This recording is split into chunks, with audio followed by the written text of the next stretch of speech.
this is Lady Boulay, and I hope you're having a wonderful day. Thank you for your support. Thank you for subscribing to the channel.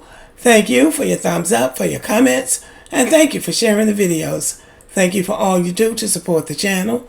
And yes, we are commanded to love one another, whether we want to or not, or whether we agree with each other or not. Well, they finally got President Biden pushed out.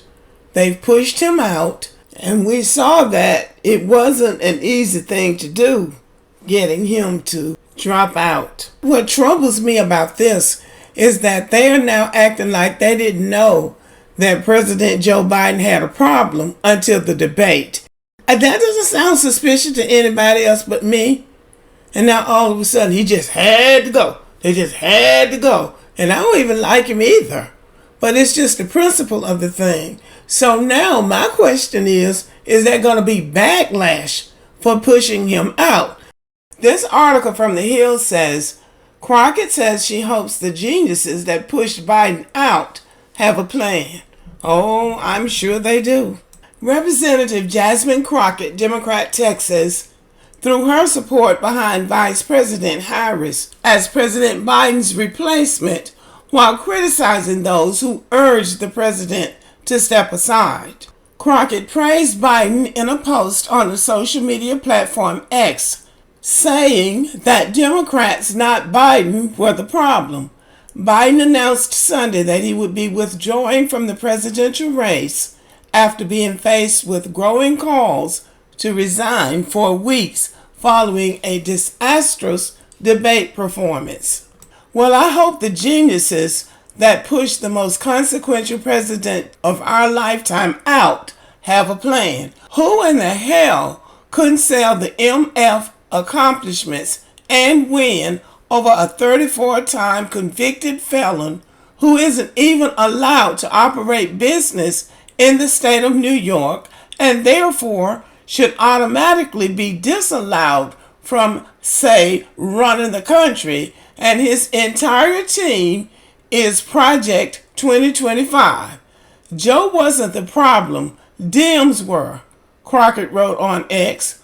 Oh, okay, Jasmine. Tell us how you really feel. That was pretty scathing. I know one thing. I will only work for Kamala Harris if it's anyone other than her. Enjoy campaign season. I hope all of my disenchanted colleagues are able to find some walking shoes and get to work because I will not, she continued. Crockett has been a staunch supporter of Biden in the weeks after his poor debate showing with former President Trump. She criticized members of her own party following the debate, saying it's annoying that Democrats get into a frenzy. I'm telling you, and they were.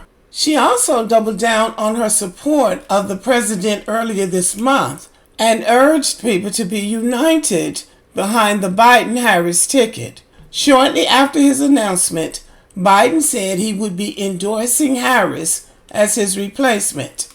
Some Democrats have already followed Biden's lead to unite behind Harris in the hours since the announcement. The vice president said later Sunday she was honored to receive Biden's support and that she intends to earn and win the Democratic presidential nomination. Well, it seems like Kamala is on her way. She actually might get the nomination. For all we know, she might win, and she might win the whole thing. But I still cannot forget this. Do you support reparations for Black people? Well, listen. Again, we had over 200 years of slavery. We had Jim Crow for almost a century. We had legalized discrimination, segregation, and now we have segregation and discrimination that is not legal but still exists and is a barrier to progress. We have disparities around housing. We have disparities around education. We have disparities around income. And we have to recognize that everybody did not start out on an equal footing in this country. And in particular, Black people have not. And so we have got to recognize that and do something about that and give folks a lift up. That's why, for example, I'm proposing the LIFT Act. Give people who are making $100,000 or less as a family a tax credit, which will benefit and uplift 60% of black families who are in poverty. So by default, it affects black families, but there's not a particular policy for African Americans that you would explore. But no, if you look at the reality of who will benefit from certain policies, when you take into account that they're not starting at the same place and they're not starting on equal footing, it will directly benefit black children, black families, black homeowners, because the disparities are so significant. So if we focus on the specific issues that have resulted in the greatest disparities, and we understand that that's part of why we're doing it. Listen, the reality also is this: any policy that will benefit black people will benefit all of society. Let's be clear about that. Let's really be clear about that. So I'm not going to sit here and say I'm going to do something that's only going to benefit black people. No, because whatever benefits that black family will benefit that community and society as a whole and the country.